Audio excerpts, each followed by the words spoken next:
السلام علیکم ورحمۃ اللہ وبرکاتہ۔ آج کل ایک اور ویڈیو کو لے کر کے سوشل میڈیا پہ بڑا وبال پھیلا ہوا ہے، اور وہ ویڈیو اس سلسلے میں ہے کہ گزشتہ دنوں جب مفتی محمد رفیع عثمانی صاحب دامت برکاتہم کا انتقال ہوا رحمۃ اللہ علیہ، تو ان کی نماز جنازہ میں حضرت اقدس الحاج مفتی تقی عثمانی صاحب دامت برکاتہم نے سورہ فاتحہ پڑھی،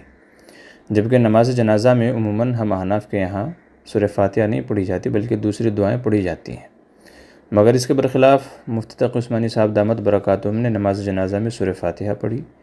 جو کہ غیر مقلدین کا نقطہ نظر ہے کہ وہ سورہ فاتحہ پڑھنے کو لازم قرار دیتے ہیں۔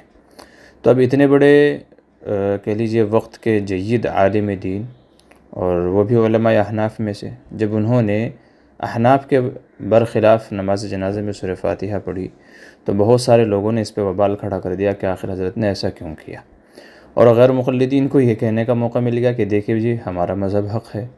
کیونکہ ہم لوگ اس کے قائل ہیں اور آپ کتنے بڑے عالم دین بھی نماز جنازہ میں سورہ فاتحہ پڑھ رہے ہیں۔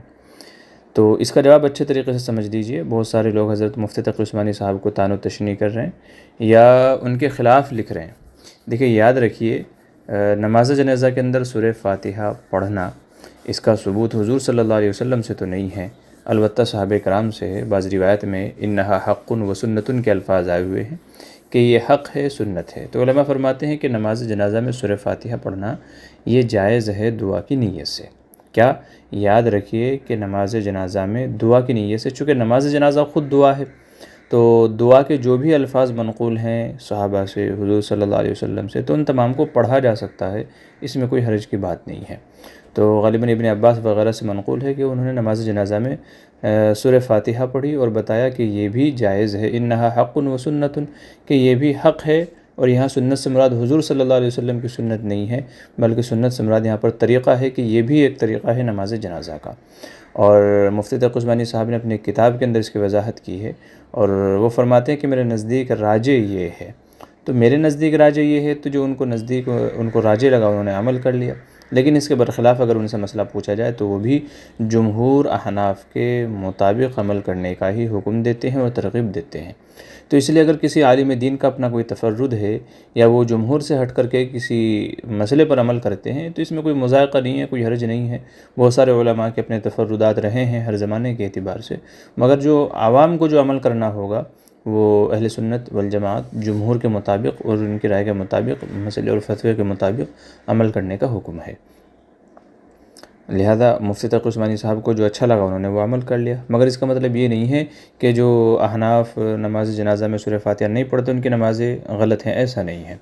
رہ گئے غیر مقلدین، تو ان سے ہمارا اختلاف اس لیے ہے چونکہ وہ ضروری قرار دیتے ہیں کہ اگر نماز جنازہ میں سورہ فاتحہ نہیں پڑھیں گے تو نماز ہی نہیں ہوگی، اس لیے ہمارا ان سے اختلاف ہے۔ ہم یہ کہتے ہیں جائز ہے، کوئی پڑھنا چاہے تو پڑھ سکتا ہے، مباح عمل ہے، یہ بھی دعا ہے، جیسا کہ بعض حدیث میں فرمایا گیا کہ اللہ تعالیٰ فرماتے ہیں کہ میں نے سورہ فاتحہ کو اپنے اور اپنے بندے کے درمیان تقسیم کر دیا، کہ آدھے میں وہ میری حمد و ثنا کرتا ہے اور باقی آدھی سورہ فاتحہ میں وہ دعا کرتا ہے، مجھ سے مانگتا ہے، تو جو مانگتا ہے میں اس کو عطا کرتا ہوں۔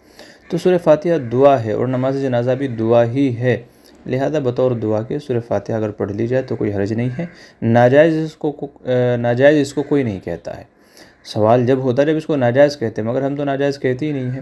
تو نماز جنازہ میں سورہ فاتحہ پڑھی جا سکتی ہے بطور دعا کے، اور یہ پڑھنا لازم ہے ایسا بھی نہیں ہے۔ جو لازم سمجھتے ہیں وہ غلط کرتے ہیں۔ البتہ یہ ہے کہ جو دوسری دعائیں ہیں احادیث میں وہ زیادہ منقول ہیں نماز جنازہ میں، جیسے اللہم اغفر لحینا و میتنا و شاہدنا، یا اور دوسری دعائیں ہیں وہ زیادہ منقول ہیں۔ تو جو زیادہ منقول ہیں ان کو زیادہ پڑھنے کا اہتمام رکھنا چاہیے، اور یہی مسلک ہے جمہور اہل سنت والجماعت کا اور بالخصوص علماء احناف کا۔ لہذا عوام کو اسی کے مطابق عمل کرنا ہے اور اسی کے مطابق جو ہے نماز جنازہ کو ادا کرنا ہے۔ کوئی اگر عالم دین اس کے خلاف کرتا ہے تو اس کے نزدیک وہ راجح ہوگا، اس کی وہ دلیل دے گا، اس کے پاس اس کی دلیل ہوگی، وہ اگر عمل کرتا ہے تو کرنے دے، مگر اس سے جو جمہور کا متفق علیہ مسلک ہے، جو طریقہ ہے، اس کا انکار نہیں کیا جائے گا، عمل اسی کے مطابق کیا جائے گا۔ اس لیے اتنا واویلا شور مچانے کی ضرورت نہیں ہے، اور غیر مقلدین کو بھی خوش ہونے کی ضرورت نہیں ہے، کیونکہ جائز ہم نے بھی کہا ہے تو انہوں نے جواز پر عمل کیا ہے، تو اس میں کوئی حرج کی بات نہیں ہے۔ ہم تو اس کے پہلے سے قائل ہیں کہ بھئی جائز ہے، بطور دعا کے پڑھا جا سکتا ہے۔ تو یہ مسئلہ ہے۔ السلام علیکم ورحمۃ اللہ۔